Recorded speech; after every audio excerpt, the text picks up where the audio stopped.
Assam defence सामग्री उत्पादन के क्षेत्र में हब बनने जा रहा है। राज्य सरकार असम में डिफेंस कॉरिडोर बनाने जा रही है। आज असम कैबिनेट की हुई बैठक में Assam aerospace and defence manufacturing policy को मंजूरी दे दी गई। मुख्यमंत्री हिमंता बिश्व शर्मा की अध्यक्षता में हुई कैबिनेट की बैठक में इसकी मंजूरी दी गई। वहीं बैठक के बाद मीडिया से बातचीत में मुख्यमंत्री हिमंता बिश्व शर्मा ने इसकी जानकारी भी दी। प्रतिरक्षार सामग्रीসমূह उत्पादনৰ এটা অভিকেন্দ্ৰ হিচাপে নিৰ্মাণ কৰিবলৈ আজি ৰাজ্য চৰকাৰে Assam aerospace and defence manufacturing policy 2025 এই পলিচিখন আজি আমি কেবিনেটত আমি গ্ৰহণ কৰিছোঁ আৰু এই পলিচিখনে অসমত ডিফেন্স ইণ্ডাষ্ট্ৰী লৈ অহাৰ ক্ষেত্ৰত অগ্ৰণী ভূমিকা ग्रहण करिब। और इसके अलावा कैबिनेट ने असम स्टार्टअप एवं इनोवेशन पॉलिसी 2025 को भी मंजूरी दी। साथ ही मंत्रिमंडल ने इनोवेशन, इंक्यूबेशन और स्टार्टअप विभाग के गठन की भी मंजूरी दी है। इसके लिए वित्त विभाग डिपार्टमेंट के लिए 100 करोड़ रुपए का बजट आवंटित करेगा।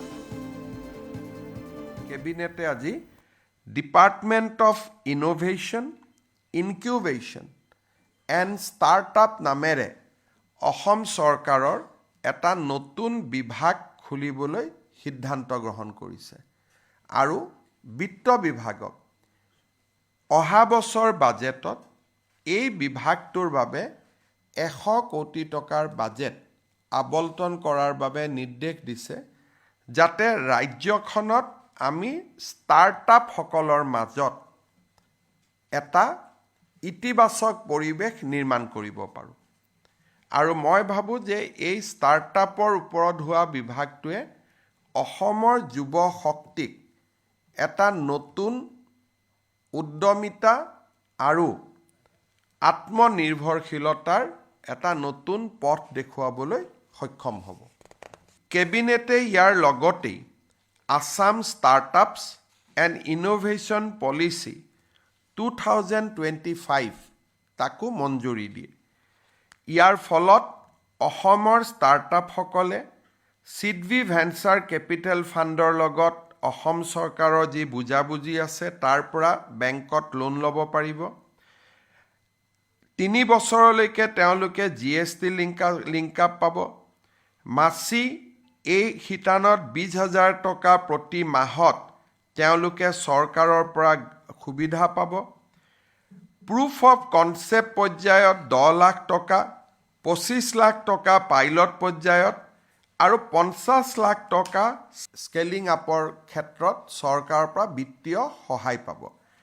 এটা কনচেপ্ট আনিলে 10 লাখ টকা পাব যেতিয়া প্ৰুফ অফ কনচেপ্ট আনিব।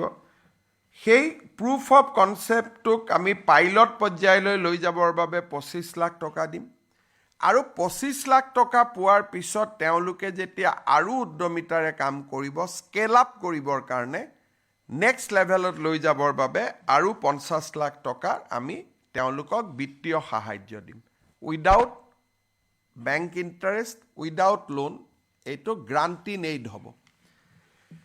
চতুৰ্থতে আমাৰ যিসকল অসমৰ যুৱকে পেটেণ্টৰ আবেদন কৰিব, নেশ্যনেল পেটেণ্ট और ग्लोबल पेटेंट, এই পেটেণ্টৰ আবেদন কৰোঁতে যিমান টকা তেওঁলোকক লাগিব এই টকাখিনি অসম চৰকাৰে উভতাই দিব। और वहीं कैबिनेट ने सह जिला के तर्ज पर 39 सह जिला पुलिस अधीक्षक पदों की नियुक्ति की भी मंजूरी दी है।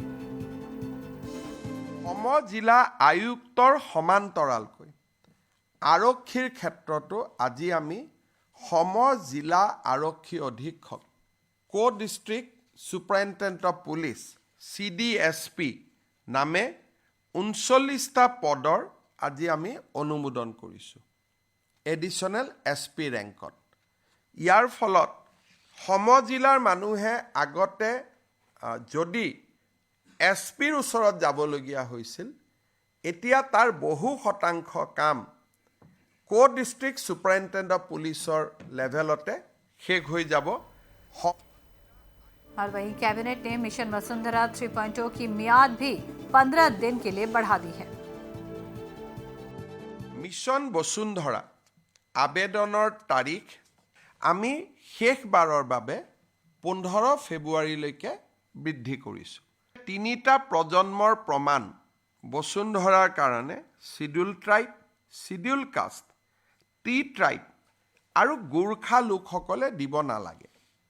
আজি আমি কেবিনেটে কোচ ৰাজবংশী, মৰাণ, মটক, চুতীয়া আৰু আহোম সম্প্ৰদায় বা আহোম জনগোষ্ঠীৰ লোকসকলক মিছন বসুন্ধৰা আঁচনিৰ বাবে প্ৰয়োজনীয় 3টা প্ৰজন্মৰ আবেদনৰ পৰা তেওঁলোকক এক প্ৰকাৰ ক'ব গ'লে আমি ৰিলিজ কৰি দিছোঁ।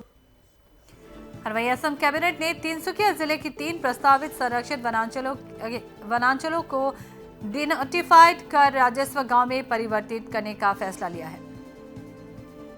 3খন প্ৰপ'জ ৰিজাৰ্ভ ফৰেষ্ট আছিল। এই 3খনে তিনিচুকীয়া জিলাত আছিল। এখন হ'ল তালপথাৰ প্ৰপ'জ ৰিজাৰ্ভ ফৰেষ্ট, দ্বিতীয়খন হ'ল মোহং পথাৰ প্ৰপ'জ ৰিজাৰ্ভ ফৰেষ্ট আৰু তৃতীয়খন আছিলে first addition to Duwamara propose reserve forest. এই 3খন প্ৰপ'জ ৰিজাৰ্ভ ফৰেষ্টকে আজি আমি ডিন'টিফাই কৰি এই গোটেইকেইখন ভিলেজক আমি ৰাজহ গাঁৱলৈ ৰূপান্তৰ কৰিলোঁ।